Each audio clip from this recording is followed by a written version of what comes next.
नमस्कार दोस्तों, आप सभी का जीके क्लासेज में हार्दिक स्वागत है। आज पढ़ेंगे हम इंडिया जीके के मोस्ट इम्पोर्टेंट 10 क्वेश्चंस।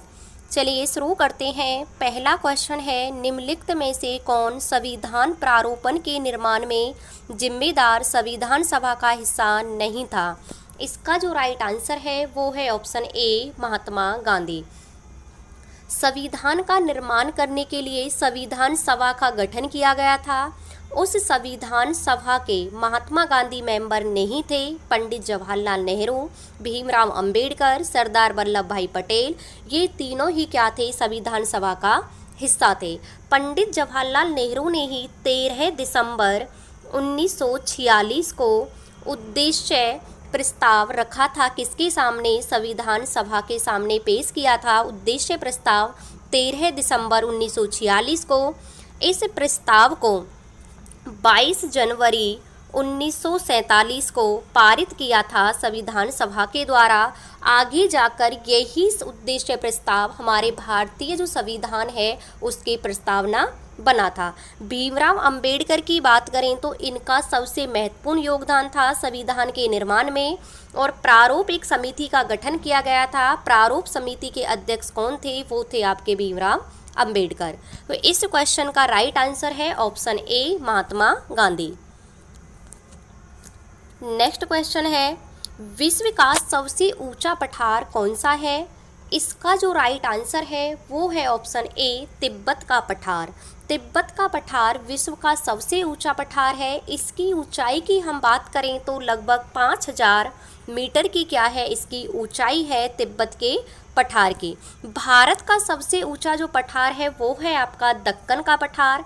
नागपुर के पठार को भारत का रूर कहते हैं क्योंकि इसमें क्या है? खनिजों का ये भंडार है। बिटुमिनस कोयले की हम बात करें तो सबसे ज़्यादा भारत में बिटुमिनस कोयला नागपुर के पठार में पाया जाता है।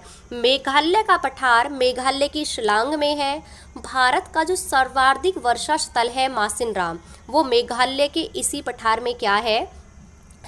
और गारो खासी जयंतियाँ, ये पहाड़ियाँ हैं मेघालय के पठार की प्रमुख पहाड़ियाँ हैं गारो खासी जयंतियाँ। तो इस क्वेश्चन का राइट आंसर है आपका, विश्व का सबसे ऊंचा पठार कौन सा है?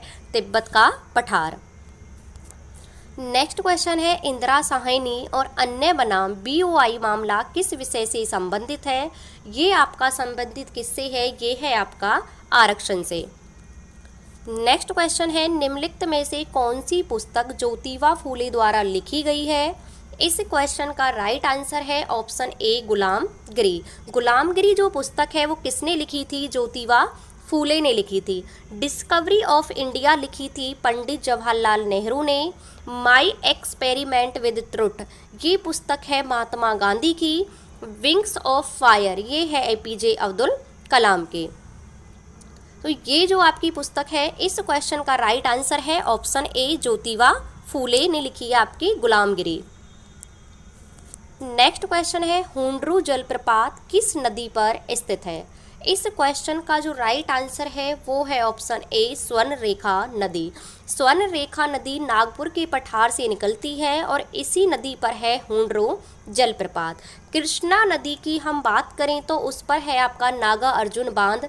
कौन सी नदी पर है? वो है कृष्णा नदी पर। गोदावरी नदी दक्षिण भारत की सबसे लंबी नदी है और इसे ही दक्षिण भारत की गंगा के नाम से जानते हैं।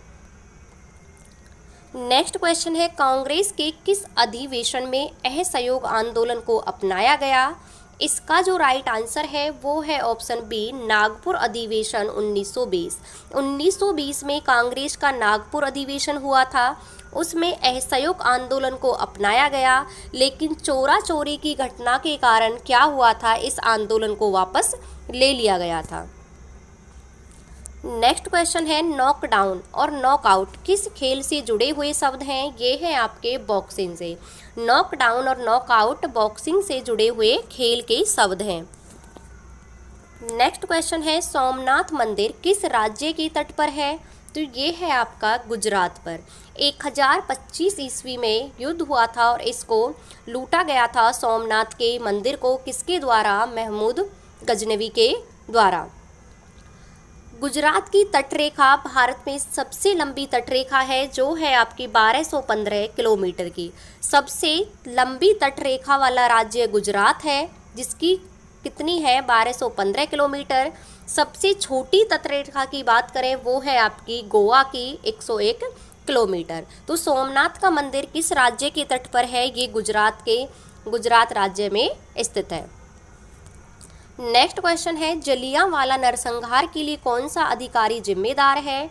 ये है आपका जनरल डायर। 13 अप्रैल 1919 को जलियांवाला जो हत्याकांड था वो कब हुआ था? वो हुआ था आपका 13 अप्रैल 1919 को, जिसमें क्या हुआ था कि जनरल डायर ने लोगों पर भरी सभा पर गोलियां चलाने के आदेश दिए थे, जिसमें कम से कम 1000 से भी 2000 से भी ज़्यादा लोगों की क्या हो गई थी? मौत हो गई थी।